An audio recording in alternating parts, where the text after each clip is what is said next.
everyone, this is Selena Kraus and welcome to another card video. In this card video, I will show you how to make this card using the shadow box card using Picket Main B-Day stamp set. Before we go into the card, I just wanted to share that this tutorial is completely inspired by Jennifer McGuire's tutorial that she shared about a month ago. So let's get started. I'm using the new B-Day stamp set from Picket Main. And I'll just stamp the images first with alcohol marker friendly ink pad. So right now I'm not quite sure which images I wanted to use, so I'm stamping all three, and towards the middle of this video you will notice that I'll just use two of the images. So I'm stamping them on white cardstock. This is again, alcohol marker friendly cardstock and ink, because we'll color the images with alcohol markers. So I'm using my Misty tool here because I want nice and intense black outlines of the images. And I'm stamping it a couple times to achieve that effect. So I'm going one more time just in case if I mess up the first one or to have for future use. When I make a card and using my Misty, I like to stamp multiple images and then save them for future cards or when I'm in a pinch for a card. So I stamped those images. Next I'll stamp the sentiment on white cardstock again. I'm just putting those back so I don't lose the stamps, and next I'm using this sentiment. I apologize for that. So I'm putting it there and then I'll just trim it as a strip, inking it up and stamping it with black ink. So next I have three pieces of cardstock. I have pool cardstock, lighter pool or lighter blue cardstock, and white. I'm trimming we'll make a square card. So my light blue and white cardstock, they're tall 4 1/4 inches, and then the width is 6 1/4. And then the pool cardstock, the darker pool, will be 4 1/4 by 4 1/4. So the light blue and the white, I'm scoring it at 1/2 and 1 inch on both sides. So you will notice there I'm using here Teflon bone folder. So I'm scoring both pieces and then we'll fold those and we'll have kind of zigzag fold. And next I will make a window using the stitched circle dies. So I'm just trying to see which one will fit the best on the front of this card. So I'm using the one that's closest to 4 1/4 by 4 1/4. It's more like 4 by 4. I'm trying to center it between those score lines there and securing it, and I'll just run it through my die cutting machine. So as well, while I was doing that, I die cut the little bees. Now I'm putting that smaller piece that's 4 1/4 by 4 1/4 under that window there. But before that, I just wanted to fold those, so we have kind of accordion fold here. And I'm using my bone folder to burnish those folds. Next I notice here, because it's 4 1/4 by 4 1/4, it's a little bit wider than after we fold that piece of cardstock. So I just trimmed a little bit of the edges. So making sure that it fits nicely underneath so it doesn't interfere with the folds.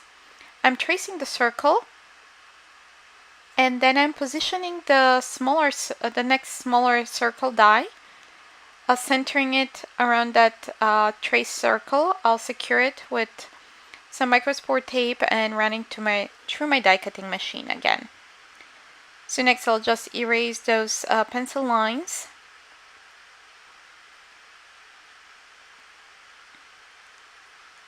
So now we can, now it fits nicely there and it's perfectly centered.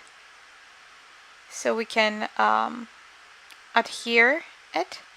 But before that, I wanted to put the sentiment to go across So I'll just kind of sandwich it between those two layers. I'm trimming here the excess that would interfere with that fold there. So I'll just add some liquid adhesive on the corners, on the edges, and then adhere it on the back side of that front window. So I'm using the grid of my mat to make sure that that's straight. And next I'll adhere that second layer. And this layer as well helps the card to be more sturdy because we have a big window, so it makes it a little bit less whimsy, for lack of better word.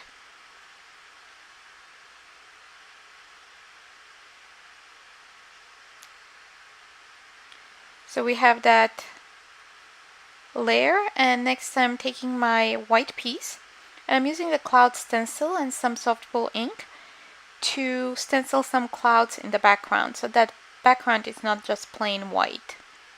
So those are very subtle clouds. I'm using like very light pull ink,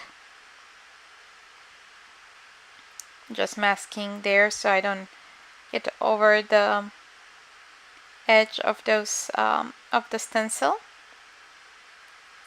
I'm using blending brush to apply the ink, and then one more,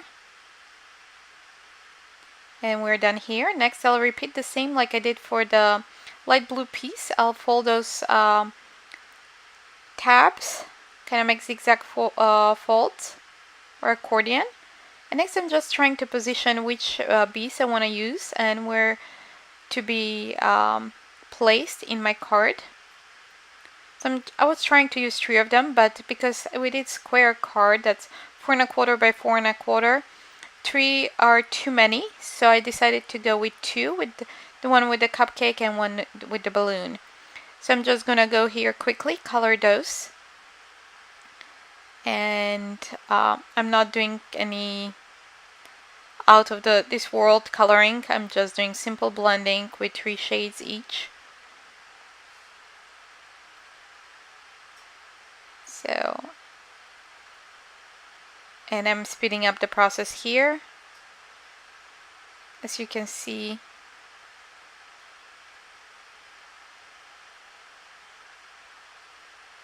Just blending that orange, and then the balloon is done, and I'm using very pale blue for the wings of the bees. And after that I will just apply some shimmer pen over the wings, the balloon and cupcake to add a little bit more kind of sparkle to this birthday card.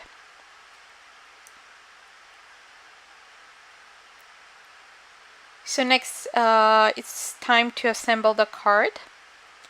So I want that one to be on top and the one inside, but I want it to be a little bit more popped up.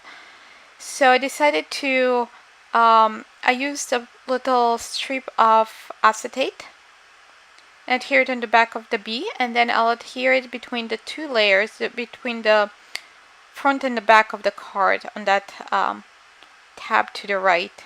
So that bee will be floating, and when we move that shadow box, it will as well move back and forth or left and right with the movement of the shadow box. I'll use some more tape to secure this here. Before I did that, I decided to put that window on top again to see where that bee will go. I'll secure it with the tape, and then we'll just assemble the card. I will trim that strip of acetate that's coming out of the side, so it's flush with the edge there. And then I'll apply, because this is 1/2 inch tab. If you have 1/2 inch tape, score tape, or Be Creative tape, you can use 1/2 it. I'm using 2 strips of 1/4 inch of the tape. So this will make sure that it's nice and secure and it's nicely adhered there. So I'll just kind of line those edges up, press with my bone folder, making sure that they're adhered nicely, and will not come off. I'm doing the same on the other side. And then again with my bone folder, and one of the last thing is to adhere the second bead that goes on the top layer. So we're almost done here. As a finishing touch, I decided to add some of few glossy accents here. So I'm just adding randomly, just to add a little bit more detail and interest to the card. So this finishes the card. Thanks for watching, and here's a little close-up.